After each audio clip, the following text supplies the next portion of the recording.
Bonjour amis investisseurs, bonjour amis traders, bienvenue dans cette vidéo. On va faire le petit point hebdo. Qu'est-ce qui va se passer la semaine à venir? C'est ce qu'on va voir. Donc lundi, pas grand-chose au niveau du calendrier économique. On a mardi l'IPC à 14h30 aux États-Unis. Mercredi, sur le GBP, le PIB. Donc intéressant pour ceux qui ont mon robot de trading. Si vous ne l'avez pas, n'hésitez pas à passer par mon canal Telegram. Je demande juste que vous inscriviez sur mes liens d'affiliation pour accéder à mes robots de trading. À 14h30, les prix à la production, 16h30, les stocks de pétrole, 19h, la décision de la Fed sur les taux d'intérêt. Donc c'est la journée un petit peu bancale qu'il faudra vraiment faire très très attention. Surtout si vous débutez, les projections économiques de la FOMC à 20h et il y a FOMC, donc voilà. Quand on a FOMC, ça, on sait pertinemment que la volatilité est exacerbée, donc il faut vraiment faire très très attention sur nos positions et la taille surtout des positions. 20h30, conférence de presse, 22h45 sur la NZD, le PIB. Jeudi, on enchaîne sur la décision de la BNS sur les taux d'intérêt en Suisse à 9h30, 10h la conférence de presse, 13h sur le GBP la décision de la BOE sur les taux d'intérêt. Donc pareil avec mon robot sur le GBP, ça va bouger. Donc on a de fortes chances qu'il y ait des trades et des interactions à ce niveau-là. Lettre d'inflation de la BCE, de la BOE, pardon. 14h15, les taux de facilité de dépôt. 14h15, la décision de la BCE. Donc vous voyez, tout le monde s'enchaîne juste derrière la Fed. Hein. On a les taux des Américains et après les Suisses, les Français, les Anglais. Donc un peu tout le monde s'aligne derrière. Ensuite, à 14h30 jeudi, on a les ventes au détail et aussi les inscriptions hebdomadaires au chômage. Les ventes au détail à 14h30, la conférence de presse de la BCE, 16h15 le discours de Lagarde bien sûr, et vendredi on finit avec l'IPC en France, les PMI manufacturières en France, et à 9h30 les PMI en Allemagne, 15h45 les PMI services. Donc vous voyez que c'est une semaine relativement chargée. C'est toujours pareil, tout le monde tremble un petit peu avant la décision de la Fed et des événements qui vont se passer au FOMC. Et c'est toujours pareil, on tremble, on a les taux à 5,5, est-ce que ça va monter, est-ce que ça va descendre? Et tout le monde est un peu sur la retenue avant que ça commence à se détendre un petit peu. Donc le scénario, on ne peut pas le prévoir à l'avance.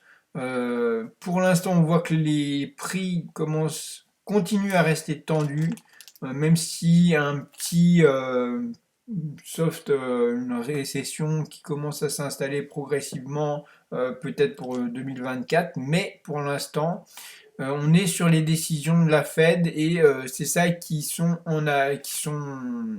marquées sur les marchés. On peut remarquer, alors sur les marchés financiers, on peut voir en termes graphiques, hop, on peut voir que clairement il y a une vraie place aux personnes qui sont à l'achat, hein. On a une vraie place aux gens qui sont bullish, notamment sur le Nasdaq. On a pu voir, alors je sais pas si vous avez remarqué, mais alors si on se met sur des unités un petit peu plus petites, la semaine dernière, sur le Nasdaq, on avait le niveau des 16 000 points sur le cash, qui était un niveau de résistance, d'accord? Maintenant, là, en fin de semaine, c'est devenu un niveau de support. Enfin, je sais pas si vous avez tradé, mais moi, j'ai tradé sur le Nasdaq. C'était un niveau support qui a pas été cassé. Donc on est maintenant sur un niveau de support et chaque fois on passe des étapes supérieures, supérieures et les résistances se transforment en support. C'est ce que j'ai remarqué, en tout cas sur les indices. C'est pareil pour tous les autres indices, je pense. Sur le Dow Jones, on est toujours sur des sommets. Sur le SP 500, on a une grosse vague. Donc si on se remet sur un jour par bougie, On est toujours sur une vague haussière et vous avez vu que ben, là, sur des parties hautes qu'on avait touchées ici le 27 juillet, ben, on arrive vraiment au sommet, au sommet. On n'a pas encore atteint des plus hauts historiques, on est encore loin, hein. On est à 4800 pour les plus hauts historiques, mais vous voyez que cette dynamique haussière prouve que on est peut-être sur un début de run haussier de fin d'année. Les résultats sont bons, il n'y a rien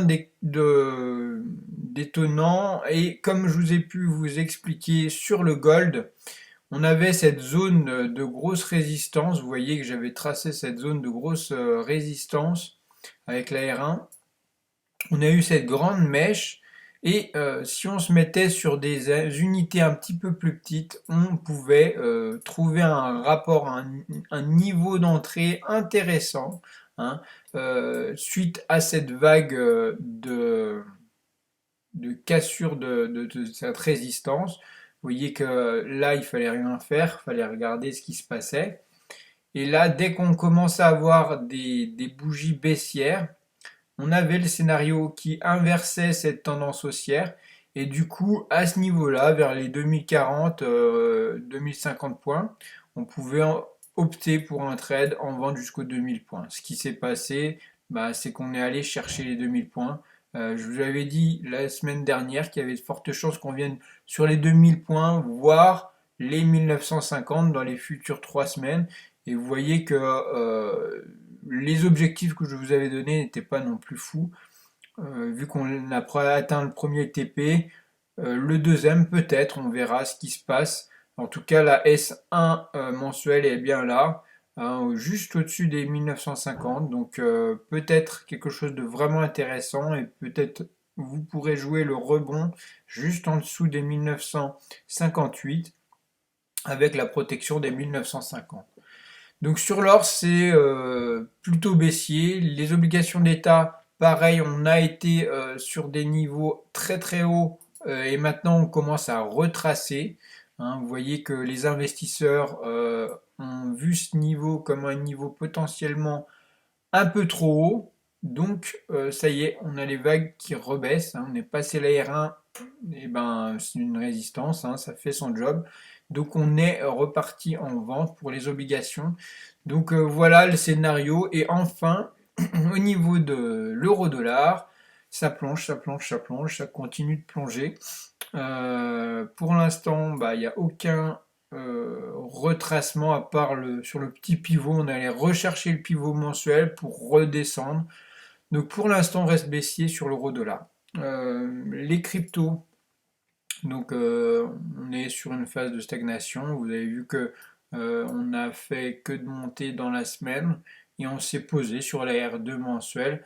Donc totalement là on est sur une phase saine on va dire avec des petits retracements qui se passent à droite à gauche. Sur le BTC on est sur une phase de consolidation plus importante sur la R3.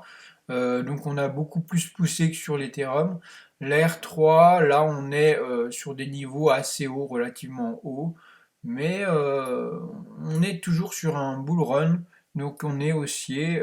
On peut s'attendre à dès qu'on sort de cette phase de compression sur la R3 à soit casser à la hausse pour rejoindre la R4, voire la R5, soit casser à la baisse. Mais le scénario, quand on a une phase haussière comme ça, une consolidation, bah, ce qui est privilégié, c'est les cassures à la hausse. Alors, il peut y avoir des fausses cassures, mais généralement, quand on a une phase haussière comme ça, bah, on a une continuité de cette phase.